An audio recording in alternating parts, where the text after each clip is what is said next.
সময়ের সাথে সাথে বাড়ছে আতঙ্ক। প্রায় ৪৫ ঘন্টা অতিক্রম হয়েছে, এখনো অধরা বাঘিনী জিনাত। বাংলা ও ঝাড়খণ্ড সীমান্তবর্তী গ্রামগুলিকে আতঙ্ক গ্রাস করেছে, যার জেরে ব্যাহত হয়েছে জনজীবন।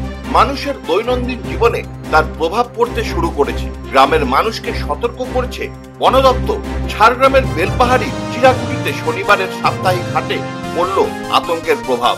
বিক্রেতার সংখ্যা থাকলেও ক্রেতার সংখ্যা ছিল অনেক কম। বাঘিনীর আতঙ্কে নেই খদ্দের, তাই তাড়াতাড়ি বাড়িমুখী হন হাটের মানুষজনেরা। Bureau report, news square.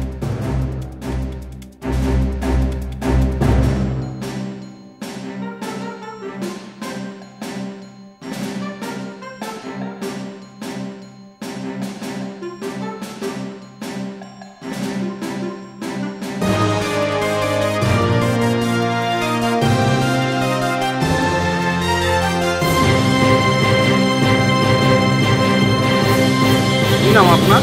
আমার নাম সুভাষ মাহাতো। হাটের কি অবস্থা আজকে? আজকের হাটের অবস্থা ভালো নয়, মানে ওই বাঘ বেরিয়েছে একটা শোনা যাচ্ছে, যার জন্য লোকজনও নাই, বিক্রি পাটাও কম। খদ্দের টদ্দের আসছে? না না, তেমন একটা নেই, আরো তাড়াতাড়ি হাট ভেঙে যাবে। অন্যান্য দিন কতক্ষণ চলে এই হাট? অন্যান্য দিনে 7:30 8টা অব্দি যায়। তা আজকে কি করবেন? আজকে তাড়াতাড়ি চলে যেতে হবে আর বাড়ি। কেন? বাঘের ভয়। কি বন দপ্তর এলাকায় বলেছে মাইকিং করে? হ্যাঁ, কি বলেছে? যে বাড়ি থেকে বেরাবে না আর কি। আজকে কি তাহলে নিরাশ হয়ে ফিরতে হবে? হ্যাঁ। অর্থনীতিতে আজকে টান পড়বে নাকি? বাজার টাজার কিরকম অবস্থা? বাজার অবস্থা ভালো না। কি নাম আপনার? আমার সুভাষ মাহাতো। আপনার নাম কি? নীলমণি সরকার। কোথায় বাড়ি, কোথায়? কদম দিয়া। কিছু কিনতে এসেছেন? হ্যাঁ, এটা কি হাট? এটা শনিবার হয়। প্রত্যেক শনিবার হয়? হ্যাঁ, প্রত্যেক শনিবার হয়। তো এবারে কি একটু লোকজন কম? হ্যাঁ, বাঘের জন্য কম হয়ে আসেন। বাঘ কোথায় আছে? কোথায় কি করে জানাবো? বন দপ্তর কিছু মাইকে জানাচ্ছে? হ্যাঁ, জানা। কি বলছে?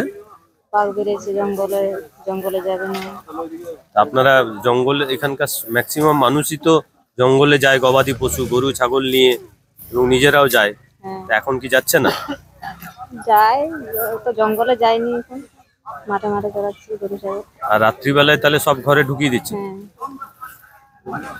আপনারা কখন বাড়ি ফিরবেন? আমরা 5টা আগে ফিরে চলে যাবো। মানে সন্ধ্যের আগেই বাড়ি ফিরে যাবে? হ্যাঁ, বাঘের আতঙ্কেই এই হাটে এবারে মানুষ কম। হ্যাঁ। আপনার নাম? নীলমণি সরকার। নীলমণি সরকার।